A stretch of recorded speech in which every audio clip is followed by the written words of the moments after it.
Hey folks, Eric from Another Voice with Eric and Friends. You know, I don't put a whole lot of stock in polls. I didn't before the election. I didn't really care about approval ratings or disapproval ratings on past presidents. But this president finds it important, President Trump that is, to focus on his approval rating and how he sees it. And so his supporters do as well. Now, we talked in our last episode on Stories of the on Another Voice with Eric and Friends about fake news. And I want to discuss something that happened this past week that takes that problem to a step further that I talked about. Winthrop University did a poll about President Trump 3 or 4 days ago. And in that poll, they discovered that President Trump had a 44% approval rating and a 47% disapproval rating in the red state of South Carolina. Now, I will start by saying I am not a fan of the size of the sampling group that they chose. They called landlines and cell phones of 703 people in South Carolina. Now, I know there's a scientific process and spreading around, but I think that sample is too small, honestly. But 44% approval rating, 47% disapproval rating. Now, be that as it may, I happened to see some of his supporters commenting about that poll. And this is where it got concerning. Most of, or actually all of his supporters that commented on that poll that I saw said they didn't believe the poll. That the poll was not accurate, that it was fake news. Some went further to say Winthrop was a bad college, they were terrible people. And so I asked them about it. I said, if the poll had been opposite, if the numbers had been reversed, if that poll revealed 47% approval rating for President Trump and 44% disapproval, would you have believed the poll? And they said, of course, because it would have been saying the facts. It would have been saying the truth. Sorry, they said the truth. Now, I said, so it wasn't the reliability of the source, it's that it disagrees with your belief of what's going on. And that's true. There were some people who responded by saying, oh, I've seen the crowds. I know the percentages are different.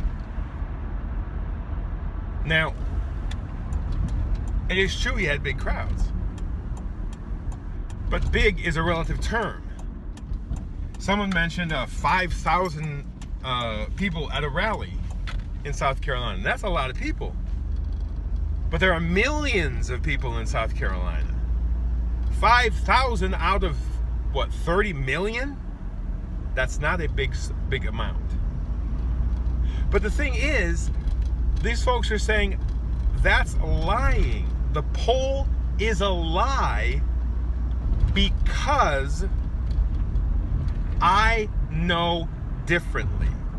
Not based on any empirical evidence, based on anecdotal evidence that I went to a rally or I've seen rallies or everybody I talk to supports Trump, which I know that's not, somebody said that, and I know that can't be true because in almost every time you see something on Facebook, somebody praising Trump, somebody in that thread criticizes him. Not saying the numbers, I'm just saying not everybody agrees and not everybody disagrees. That's the thing that both sides keep seeming to forget. Not everybody agrees with President Trump, not everybody disagrees. But it is concerning when we are going to take and say, I don't believe something is true because it disagrees with my perception.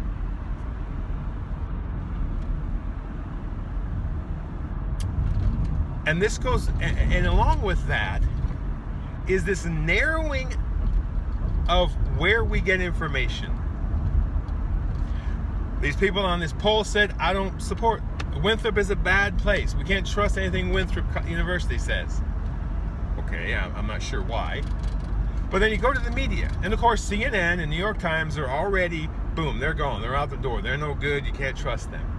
But I was watching a thread about Fox News, and I was listening to people who were traditional Fox News listeners. But as certain Fox News contributors and certain Fox News anchors have said things criticizing President Trump, whether it be having CNN and New York Times and whoever out of the gaggle of press briefing with Sean Spicer or whatever, and Fox News said, hey, that's not right. These same people who were like, well, I'm not going to listen to CNN, I'm not going to listen to MSNBC, I'm not going to, started saying, well, I don't watch Shepard Smith. I don't watch Brett Baier on Fox. I only watch, and it's a narrower band of sources of information. And it all boils down to, I'm only going to get my information from what reinforces what I believe, whether what I believe is correct or not. And even worse, people saying, well, if President Trump says it, it's the truth. Now, I want you to understand something. The reason I can't agree with that is not because I think President Trump is a liar, or that he always tells untruths, or that he's trying to mislead the people. I can't go with that because President Trump is a human. And one thing us humans do is make mistakes. We as humans can misspeak. We can get our information wrong. We can read something the wrong way. We can be given information that's not correct and then repeat it. Perfect example, Vice President President Pence got information from the National Security Advisor, General Flynn, that was inaccurate. Now, Vice President Pence wasn't lying. He was repeating information that was not accurate. So to say I'm going to trust whatever Donald Trump says is not a wise thing, because at the very best, President Trump could be mistaken. And then there's also the fact that we all have our biases. And if I'm head of something, I'm going to want you to follow what I want you to do. So folks, I'm urging you, don't dismiss something simply because it doesn't follow your belief or your ideas. Look at multiple sources, and multiple sources that don't necessarily agree with you. Find a consensus and then go from there. And as far as polls go, personally, I'd say don't bother with them. All right, folks, until we get together again, get out in your community and make a difference.